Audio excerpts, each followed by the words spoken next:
စနေသားသမီးများအတွက်တပတ်တာဟောစရမ်းများကိုဒေရောနမိတ်ယူပြီးတော့ဟောပြောပေးသွားမှာဖြစ်ပါတယ်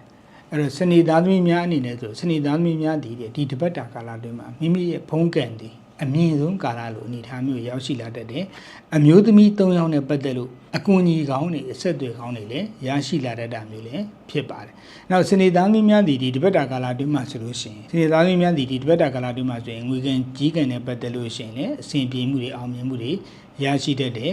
အမျိုးသမီးတစ်ယောက်အမျိုးသားတစ်ယောက်နော်အမျိုးသမီးတစ်ယောက်အမျိုးသားတစ်ယောက်ပေါ့နော်အဲ့ဒီနှစ်ယောက်ရဲ့အကူအညီမှုကိုရရှိတတ်တယ်သူတို့နှစ်ယောက်ရဲ့အကူအညီစောင့်ရှောက်မှုကြောင့်လည်းငွေကန်ကြီးကန်တွေ၃ကြိမ်၃ခါလောက်တော့အဆင်ပြေမှုတွေအောင်မြင်မှုတွေရရှိလာတတ်တာပဲဖြစ်ပါတယ်နောက်စနေသားသမီးများဒီတပတ်တာကာလအတွင်းမှာဆိုလို့ရှိရင်ပေါ့တစ်ယောက်တည်းတကူတည်းပေါ့နော်ခက်အေးအေးနေလို့စိတ်ဖြစ်ပေါ်နေတတ်တယ်အဲ့လိုလေနေမှလည်းပေါ့နော်အဆင်ပြေတတ်တဲ့ကာလမျိုးလည်းဖြစ်ပါတယ်နောက်စနေသားသမီးတွေကဒီတပတ်တာကာလအတွင်းမှာဆိုလို့ရှိရင်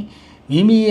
မိနဲ့ပေါ့နော်အသက်အားဖြင့်ဆိုလို့ရှိရင်မိမိရဲ့အနှင်းငယ်ကြီးတော့နော်အမျိုးသမီးတစ်ယောက်နော်တက်လက်ပိုင်းအမျိုးသမီးတစ်ယောက်နဲ့ရင်အတိုက်ခံပြဿနာစကားလေးတစ်ခုပြောရတတ်ပါတယ်အဲ့လိုပြောရပြီးနောက်ပိုင်းမှာတော့ပြန်ပြီးတော့အဆင်ပြေမှုလေးတွေအောင်မြင်မှုလေးတွေတောက်လျှောက်ရရှိတတ်တာပဲဖြစ်ပါတယ်နိုင်ငံခြားသွားရောက်ရင်နိုင်ငံခြားမှာသွားရောက်နေထိုင်ရင်အလွတ်လွတ်ကရင်ကြံစီအားထုတ်နေသောစနေသားသမီးများ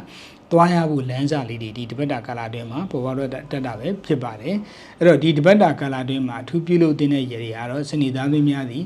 ငါးတစ်တာဟင်းနဲ့ဆွန်းလောင်းပေးခြင်းတို့မို့မိမိနေရဖျားမှာဆွန်းတော်ကပ်ပေးခြင်းဖြင့်အញ្ញံခိုက်တည်ပြပြောင်းပြီးတော့ကောင်းကျိုးချမ်းသာလေးတွေရရှိစေမှာဖြစ်ပါတယ်